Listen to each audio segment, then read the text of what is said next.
March 1971, North Sea, 847 feet below the surface. Captain William "Iron Hand" Carter stood in the control room of the USS Maelstrom, watching the depth gauge with practiced calm. 23 years of submarine command had taught him to read the ocean's moods through instrument needles and pressure differentials. Tonight, the North Sea was restless, but that wasn't what bothered him. It was the sound. A metallic groan echoed through the hull, subtle, almost organic. Carter's executive officer, Lieutenant Commander Hayes, looked up from the navigation charts. "Structural settling, Captain. We've been at depth for 6 hours." Carter didn't respond. He'd heard settling before. This was different. This sounded like something was chewing. "Sonar, anything unusual on passive?" Carter asked, his voice carrying the weight of command that had seen him through 2 wars.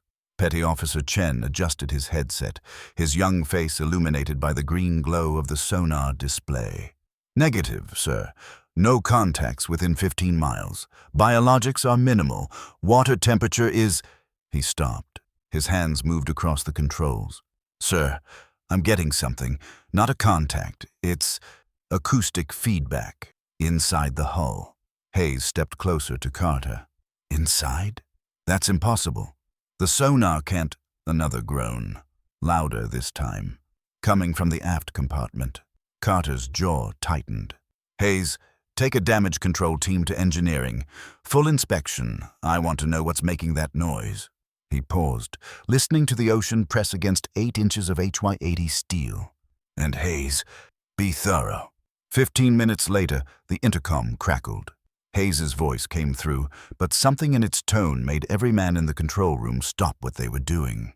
"Captain, you need to see this." Carter found Hayes in the engine room, standing beside Chief Engineer Kowalski. Both men were staring at the starboard ballast tank access panel. Kowalski, a 20-year Navy veteran who'd survived a torpedo strike in the Pacific, looked pale. "Show me," Carter said. Kowalski pointed to a section of the interior hull plating. At first, Carter saw nothing unusual. Then he noticed it. A circular depression in the steel, roughly 6 inches in diameter. The metal looked dissolved. Not torn or corroded. Dissolved. The edges were perfectly smooth, as if something had simply erased the molecular structure. "That wasn't there during our last inspection," Kowalski said quietly. "That was 8 hours ago." Carter ran his hand near the depression, careful not to touch it. The metal around it was cold, colder than it should be at this depth. "What's on the other side of this panel?" "Seawater, sir. The ballast tank." "So something came through from outside?" Kowalski shook his head slowly. "No, sir. Look at the displacement pattern. Whatever did this, it went from inside to outside." The 3 men stood in silence, each understanding the impossibility of what Kowalski had just said. At 847 feet, external pressure was nearly 400 pounds per square inch. Nothing could push through the hull from inside. The ocean would crush its way in long before anything could push out. "There's more," Hayes said quietly. He led Carter to the forward torpedo room. 6 more depressions, all circular, all perfectly smooth, all going from inside to outside. Carter's mind raced through explanations. Metal fatigue, chemical reaction, sabotage. None fit. "Clear this compartment. Seal it. No one enters without my authorization." He turned to Hayes. "Get me samples of the affected metal. I want metallurgy analysis, and double the watch on all compartments. If this is spreading, I want to know immediately." But what Carter didn't know yet was that spreading was exactly what it was doing, and it was accelerating. By 200 hours, they had 13 depressions. By 400, 21. The pattern was unmistakable. Something was systematically consuming the USS Maelstrom from the inside out. Each new depression appeared in a seemingly random location, but Kowalski noticed something that made his blood run cold. They were following the internal electrical conduits. Whatever was eating the submarine was tracking the power systems. Carter called an emergency meeting in the wardroom. His senior officers gathered around the small table, their faces showing the strain of a threat they couldn't see or understand. Kowalski had brought his preliminary analysis, and what he had to say violated every principle of physics and engineering they'd been taught. "The metal isn't being cut or corroded," the chief engineer explained, sliding a microscope slide across the table. "At the molecular level, it's just gone. The iron atoms are missing, not transformed, not displaced, missing as if they never existed." "That's impossible," Hayes said, his voice tight. "Matter can't just disappear. Conservation of mass, it's fundamental physics." "Tell that to my hull," Kowalski replied, tapping the slide. "I've run 3 separate tests, same result. The atomic structure simply terminates at the edge of each depression. Clean, complete, impossible." Lieutenant Morrison, the weapons officer, leaned forward. His face was drawn, eyes red from lack of sleep. "Could it be some kind of weapon? Soviet technology we don't know about?" Carter considered it. The Cold War had produced stranger things, but this? How would they deploy it? We've had no contacts, no near approaches. Chen would have picked up any vessel within 50 miles, unless it's already aboard, Hayes said quietly. The temperature in the wardroom seemed to drop. The implication hung in the air like a physical presence. Sabotage. A mole. Someone or something deliberately destroying the submarine from within. "Search the boat," Carter ordered. "Every compartment, every locker, every hiding space. I want this vessel torn apart until we find—" The lights flickered. Once, twice, then stabilized. Kowalski was already moving. "That's not the main power. That's battery fluctuation." He grabbed the intercom. "Engineering, report status on electrical systems." The response came back crackling with static. "Chief, we've got depressions appearing in the battery compartment. 5 now. They're forming on the battery casings themselves." Carter felt his stomach drop. The batteries were the submarine's backup power, its lifeline if the reactor failed. If those were compromised, how long until they breach? "Sir, they're not breaching. The depressions are stopping at about 2 inches depth, but they're multiplying. It's like whatever's doing this is tasting everything. Testing what it can consume. Testing." The words sent a chill down Carter's spine. Testing implied intelligence, implied purpose, implied something far worse than metal fatigue or equipment failure. "All hands, this is the captain." Carter's voice echoed through the intercom system, reaching every compartment of the dying submarine. "We are facing an unknown threat to hull integrity. All non-essential systems are to be shut down immediately. Damage control parties to their stations. We're going to silent running protocol." Silent running meant reducing every possible source of electromagnetic radiation, heat, and sound. If this was some kind of attracted to energy, they would try to starve it. Carter knew it was a long shot, but he was running out of options.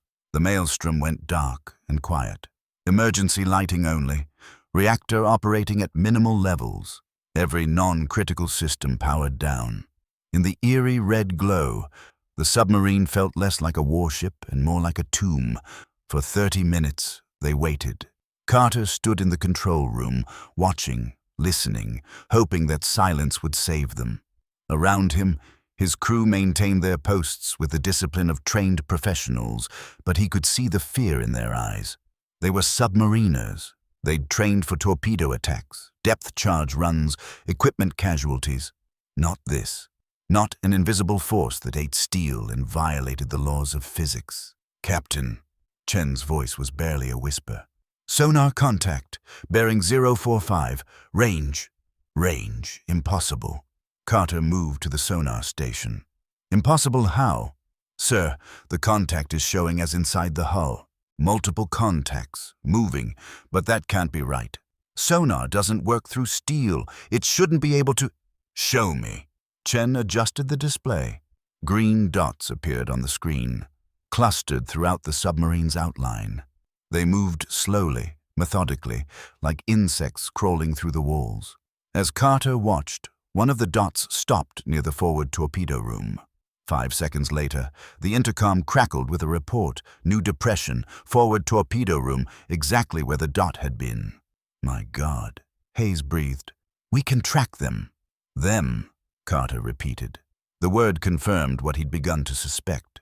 This wasn't a malfunction or a single anomaly. These were entities, multiple entities, living things that existed within solid steel, feeding on it, consuming it, atom by atom. "How many?" Carter asked. Chen counted. His hand trembled slightly as he pointed to the clusters. 23 visible contacts, sir, but I'm only picking them up when they're active, when they're feeding. There could be more. 23. Carter did the math. If each entity could create a depression in minutes, if they were accelerating their consumption, the maelstrom had hours at best, maybe less. "Helm, prepare for emergency ascent. We're leaving this depth." "Sir." Hayes stepped closer, voice low.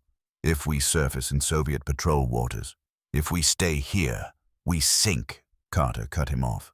"The Soviets are a known threat. This is extinction level unknown.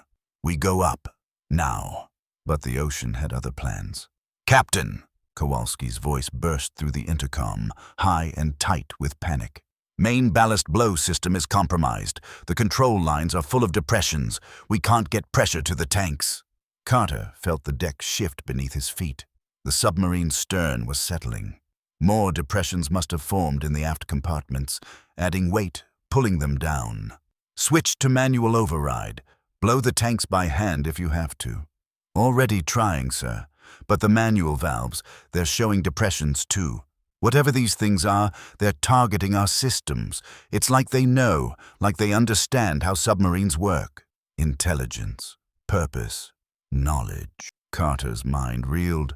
What kind of organism could exist in solid steel, consume metal at the molecular level, and possess the intelligence to target critical systems?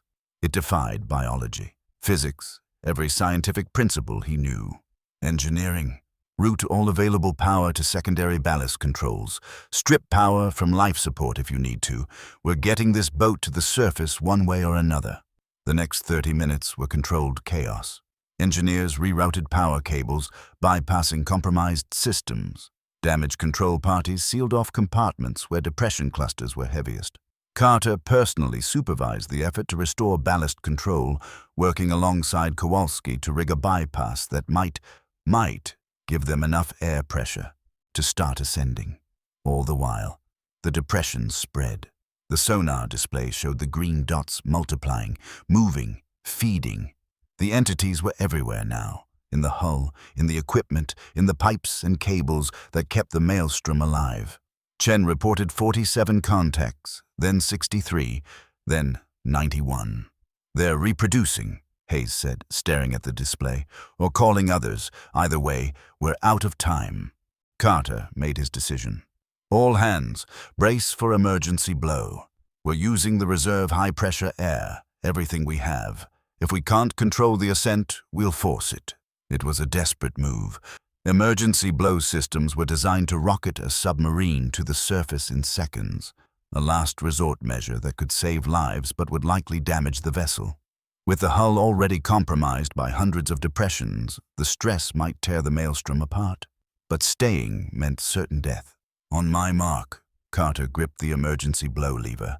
Around him, his crew held tight to their stations. 3, 2, 1, mark. He pulled the lever. For a moment, nothing happened. Then the submarine shuddered as if struck by a giant fist. Compressed air screamed through pipes, forcing seawater out of the ballast tanks with explosive force. The deck tilted upward at a sharp angle. Men grabbed for handholds as loose equipment slid aft. The depth gauge began to climb. 847 feet, 800, 750. They were rising, but so was the stress on the hull. "Captain, we've got a breach." Kowalski's voice cut through the noise. "Aft torpedo room. One of the depressions gave way under the pressure change." Water.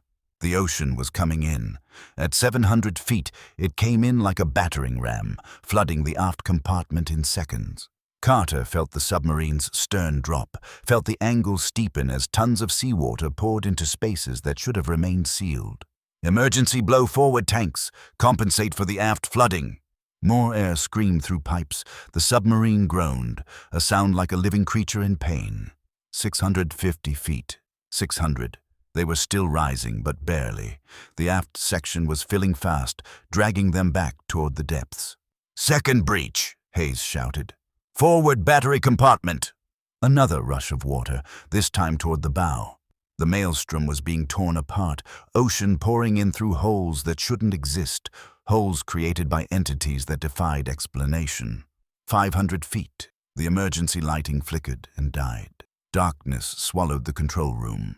Carter stood in absolute blackness, feeling the deck tilt and shudder, hearing water roar through his submarine, and knowing that they were seconds from catastrophe.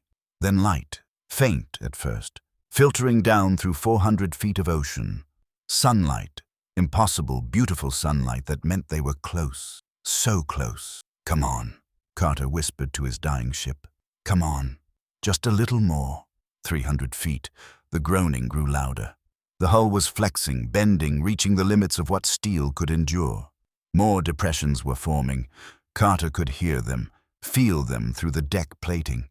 The pressure eaters were in a frenzy now, consuming everything they could reach. 200 feet.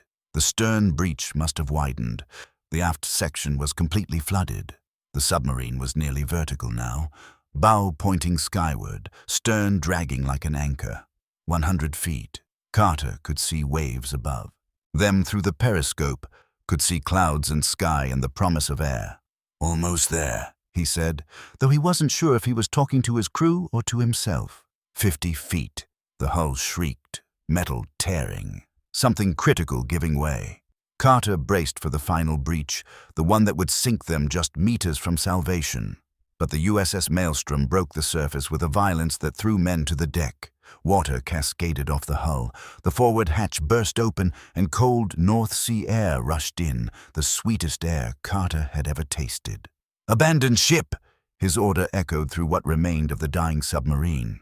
"All hands, abandon ship now!"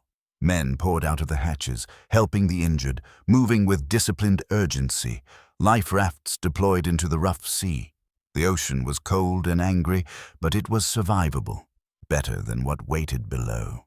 Carter was the last to leave, as tradition demanded.